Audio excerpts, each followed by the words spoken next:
ভাই বোনেরা ও বন্ধুরা সবাই তোমরা কেমন আছো? ভালো আছো তো? নিশ্চয়ই খুব ভালো আছো।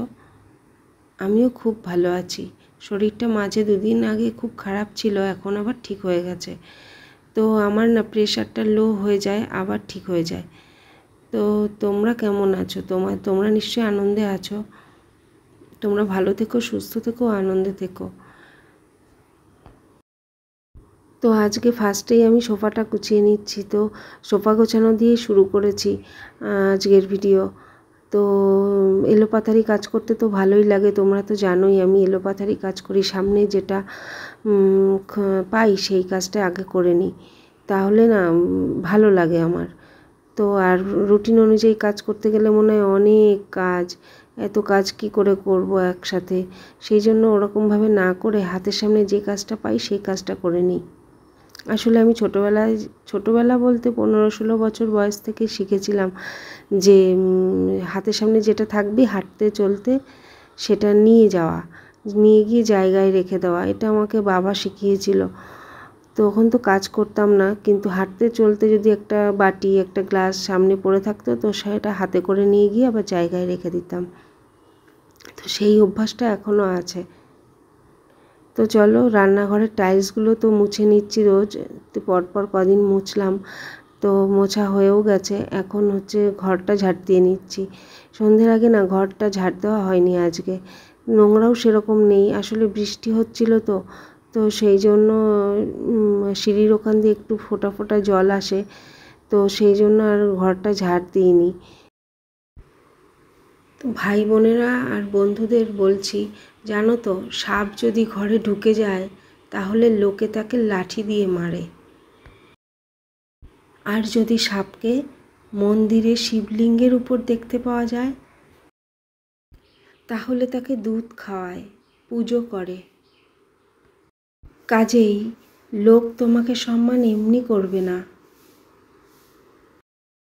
সম্মান করবে তোমার স্থান আর তোমার পরিস্থিতি দেখে। আলনার জামা কাপড়গুলো না আগে ভাঁজ করে রেখেছি, তারপর আলনাটা গোছাচ্ছি। আর এদিকে দেখো আমাদের মেজো, এর নামই মাঝারি, তো একে খাটে ছেড়ে দিয়েছি, এ খেলছে আর আমি মেয়ের সাথে কথা বলছি আর কাজ করছি। তো এইভাবে কাজ করতে খুব ভালোই লাগে, তোমাদের সাথেও কথা বলি, আবার মনে মনে তোমাদের সাথেও কথা বলি, আবার তোমার ননটেকে নিয়ে আসি, না হলে মাঝারিকে নিয়ে আসে রাখি, আবার মেয়ের সাথেও কথা বলি। তো এইভাবে ভীষণই ভালো লাগছে আজকে।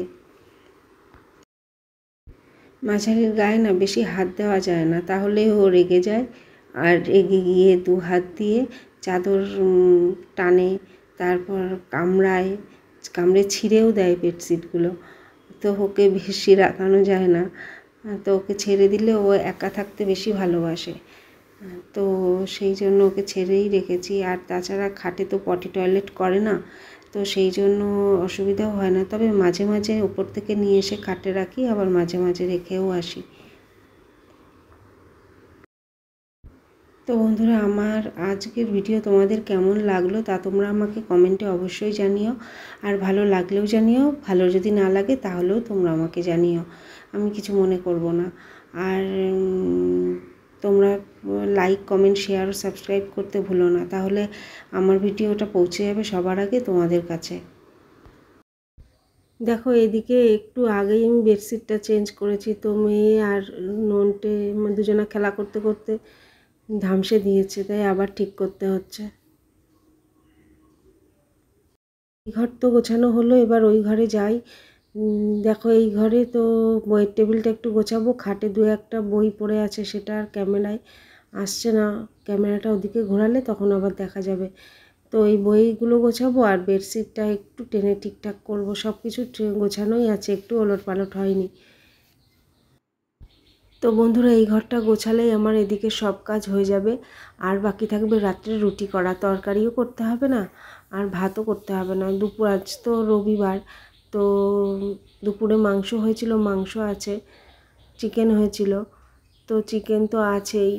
আর রুটি করতে হবে, রুটি না পরোটা করব, তাহলে রাতের কাজ সব হয়ে যাবে। তারপর খাওয়া দাওয়ার পর যা বাসন থাকবে সেগুলো যদি বেশি রাত হয়ে যায় তাহলে আর ধোবো না, আর যদি তাড়াতাড়ি খাওয়া দাওয়া হয়ে যায় তাহলে ধুয়ে পরিষ্কার করে রাখবো। তো এই ঘরে আবারও একটু পায়ের তলা কিচকিচ করছে, তো সেই জন্য আবারও ঝাড় দিয়ে নিচ্ছি। তো বন্ধুরা, তোমরা সাবস্ক্রাইব করো, লাইক করো। আজকের ভিডিও এ পর্যন্তই। টাটা।